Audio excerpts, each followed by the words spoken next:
ये कहानी एक छोटे से गांव की है, जहां मिट्टी के घर, कच्ची गलियां और शाम ढले चिरागों की रोशनी में जिंदगी सादा नजर आती थी। इन्हीं घरों में एक अलग थलग मकान में आलिया नाम की औरत रहती थी। वो जिस्म से भारी भरकम थी। इस का शौहर शहर में मजदूरी करता था, मगर इनकी अक्सर घर में आपस में आलिया की हरकतियों की वजह से लड़ाई भी होती थी। मगर वो अपने बारे में सहेलियों को ये कहती कि मैं बहुत अच्छी औरत हूँ, बहुत मेहरबान हूँ, लेकिन दरहकीकत मेहरबानी सिर्फ जबान से नहीं बल्कि अमल से साबित होती है। और यही चीज इसकी जिंदगी में एक दिन इम्तिहान बनकर सामने आई।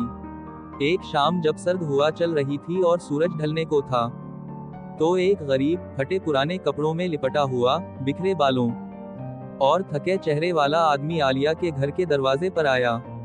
इसने दस्तक दी और जब आलिया बाहर निकली तो उसने भूख से निढाल लहजे में कहा, बीबी, अगर कुछ खाने को दे दो तो अल्लाह आपको खुश रखे। आलिया के माथे पर शक्ने पड़ गईं। वो गुस्से में आगे बढ़ी और कहा, दफा हो जाओ यहाँ से, मेरे पास तुम्हारे लिए कुछ नहीं है। अगर भूखे हो तो खुद मेहनत करो और खाओ। ये कहकर उसने जोर से दरवाजा बंद कर दिया। गरीब आदमी दरवाजे के सामने कुछ देर खड़ा रहा। इसकी आंखों में हसरत थी, मगर दरवाजा बंद होने के बाद आलिया अंदर गई और चाय का एक गरम कप बनाकर मजे लेकर पीने लगी, जैसे उसे किसी की भूख और दुख का एहसास ही ना था। वो आदमी मायूस होकर गली से आगे बढ़ गया। थके कदमों से चलता हुआ वो एक दूसरे मकान के सामने रुका। ये मकान शबाना का था। शबाना एक सादा और नरम दिल औरत थी, जो गांव में अपनी भलाई और आजजी के लिए जानी जाती थी। जैसे ही शबाना की नज़र इस गरीब आदमी पर पड़ी, वो परेशान हो गई। उसने सोचा, ये शख्स तो बहुत ही परेशान हाल है।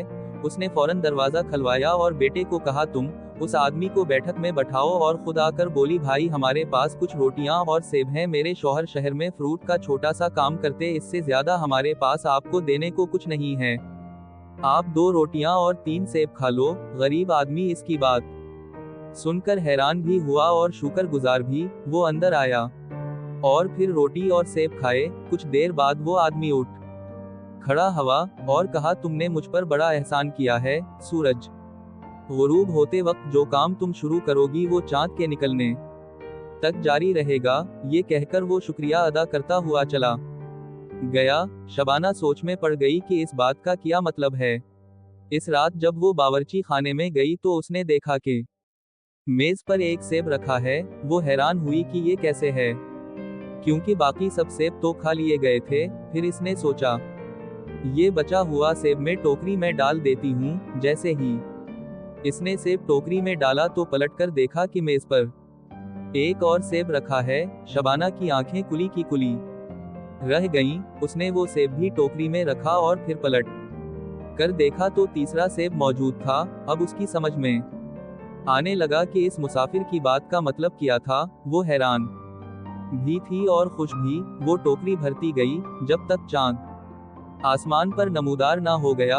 उसके बाद सेब आना बंद हो गए, लेकिन तब तक टोकरी सीबों से भर चुकी थी। रात को शौहर को इसने सारी बात बताई। ये सुन के शौहर बहुत हैरान हुआ, मगर खुश भी था। दूसरे दिन शबाना के शौहर ने वो सेब बाजार में बेच दिए और अच्छे खासे पैसे कमा लिए। इस पूरा महीना गुजरा तो अब इनके पास इतने वसाइल आ गए कि वो सुकून की जिंदगी गुजारने लगे। इधर आलिया, जो खुद को नेक कहती थी, उसने जब शबाना को अच्छे हालात में देखा तो हैरान रह गई। उसने शबाना से पूछा, ये सब कैसे हुआ? तुम्हारे घर में तो बहुत गौरबत थी। शबाना ने पूरी हकीकत सुनाई कि कैसे एक गरीब मुसाफिर ने इसका शुक्रिया अदा किया था और इसके नतीजे में ये मोजिज़ा हुआ। आलिया बज़ाहिर खामोश रही, लेकिन दिल में फैसला कर लिया कि अगली बार वो मुसाफिर आया तो इसे खिलाएगी पिलाएगी, ताकि वो भी मालामाल हो जाए। अगले दिन वाकई वो मुसाफिर आया।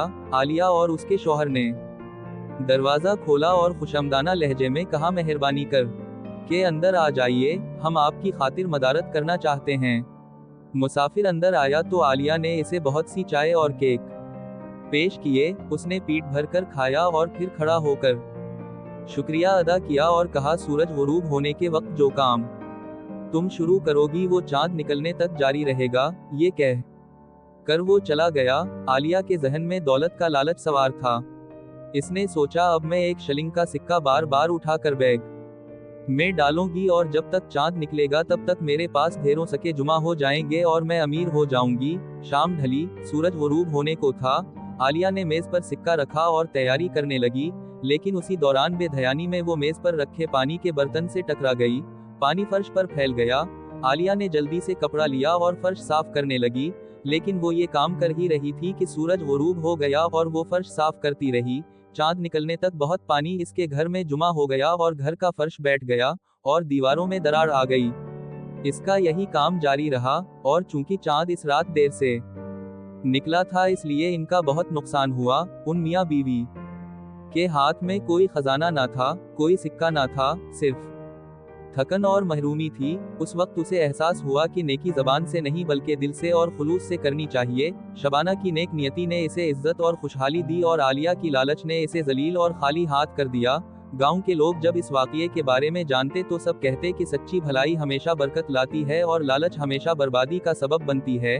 और यूं ये कहानी एक सबक छोड़ जाती है कि सादा जिंदगी, खुलूस और सखावत ही असल दौलत है, जबकि लालच इंसान को महरूमी के अंधेरों में धकेल देता है।